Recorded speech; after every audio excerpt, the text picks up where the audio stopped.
ஆத்ம நண்பர்களுக்கு வணக்கம். இன்றைக்கி நம்ம பார்க்க போகிறது how to control your emotions. எமோஷன்ஸில் 2 வகை இருக்குது, good emotions, bad emotions. Good எமோஷன்ஸை கண்ட்ரோல் பண்ண அவசியம் இல்லை, பேட் எமோஷன்ஸை கண்ட்ரோல் பண்ணணும். பேட் எமோஷன்ஸை கண்ட்ரோல் பண்ணணும் அப்படின்னா பாடியை கண்ட்ரோல் பண்ணணும். என்னோட நம்மளுடைய உணவு பட்டியலில் நான்வெஜ் இடம் பெறுது. ஒரு நான்வெஜ்ஜுக்கு ஏற்ற மாதிரி புலன்கள் தன்னுடைய வேலைகளை செய்ய ஆரம்பிக்கும், ரியாக்ட் பண்ண ஆரம்பிக்கும். மிருகத்தின் தன்மை நம்மளுக்குள்ளே வரும். இதை சரி பண்ணோன்னா டெய்லி ஆக்டிவிட்டீஸை சேஞ்ச் பண்ணணும். காலையில் எழுந்துக்கிறீங்க, ஃப்ரெஷ்ஷாக ஆகிறீங்க, ஸோ 5 மினிட்ஸ் இல்லை 10 மினிட்ஸ் மெடிடேட் பண்ணணும்.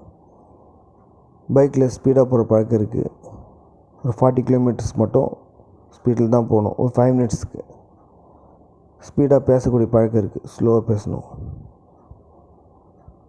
ஸ்லோவாக நடந்து போகிற பழக்கம் இருக்குது, ஒரு 5 மினிட்ஸ் ஸ்பீடாக நடந்து போகணும். ஸ்பீடாக நடந்து போகிற பழக்கம் இருக்குது, 5 மினிட்ஸ் ஸ்லோவாக நடந்து போகணும்.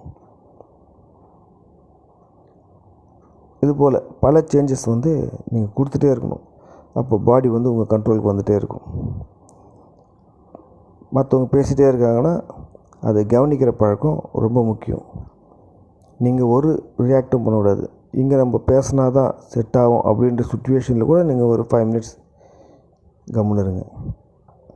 பல நேரங்களில் உண்மை பொய்யாகவும், பொய் உண்மையாகவும் தெரியும். அதனால் எந்தளவுக்கு நீங்கள் அமைதியாக இருக்கீங்களோ உங்களுக்கு பாடி கண்ட்ரோலுக்கு வரும். கிளியர் கட்டாக என்ன விஷயம், அது உண்மை எதுன்னு கிளியராக தெரிய வரும். நம்ம வாழ்க்கையில் பிற்பகுதியில் என்ன நடந்ததோ அதுதான் திருப்பி வரும். இன்னொரு 10 வருஷத்துக்கு அப்புறம் அதே தான் நடக்கும், இன்னொரு 10 வருஷத்துக்கு அப்புறம் அதே தான் நடக்கும். இதில் எந்த சேஞ்சஸும் இருக்காது. இப்போது என்ன சொல்லுவாங்கன்னா, ஒரு ஃப்ரெண்டு கூட ஏதோ ஒரு கோபத்தில் சண்டை போட்டோம். ஸோ திருப்பி ஒரு நல்ல நண்பர் ஆகிறார், திருப்பி கம்பல்சரியாக சண்டை நடக்கும்.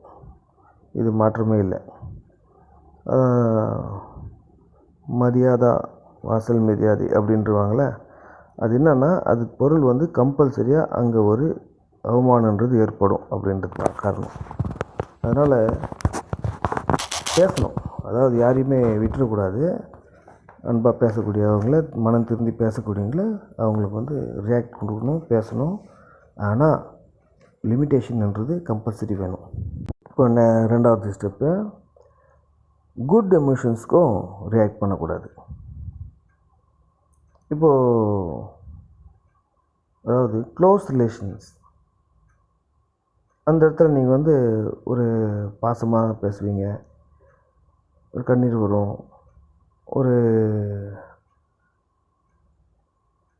நீங்கள் ஒரு அன்பான ஒருத்தரை பார்க்கலாம். அப்போ அவங்களும் உங்களுக்கு ஒரு விஷயங்களை ஷேர் பண்ணுறீங்க, இதெல்லாம் நடக்கும் இல்லையா? இங்கேயும் நீங்கள் எந்த விதமான எமோஷனும் காட்டக்கூடாது. ஏன்னா ஆன்மீகத்தில் இருக்கக்கூடியது அதாவது எதுவுமே நிரந்தரம் இல்லை அப்படின்றது தான். இப்போ நீங்கள் இருக்கீங்க, உங்கள் உடல் இருக்குது, உங்கள் உடல் வேறு மனம் வேறுன்றது உங்களுக்கு புரிய வந்துடும். இதெல்லாம் நீங்கள் ஃபாலோ பண்ணி வந்தீங்கன்னா அப்போ அங்கே குட் எமோஷன்ஸை காட்டியும் ஒரு பிரயோஜனமும் இல்லை, பேட் எமோஷன்ஸ் காட்டியும் ஒரு பிரயோஜனமும் இல்லை. ஜஸ்ட்டு ரியாக்ட் பண்ணுங்கள், நார்மலாக ரியாக்ட் பண்ணுங்கள். இது ஓவர் ரியாக்ட்ன்றது குட் எமோஷன்ஸ்க்கும் தவறான ஒரு இதுவாக தான் இருக்கும். ஸோ உங்களுக்கு புரியும்னு நினைக்கிறேன்.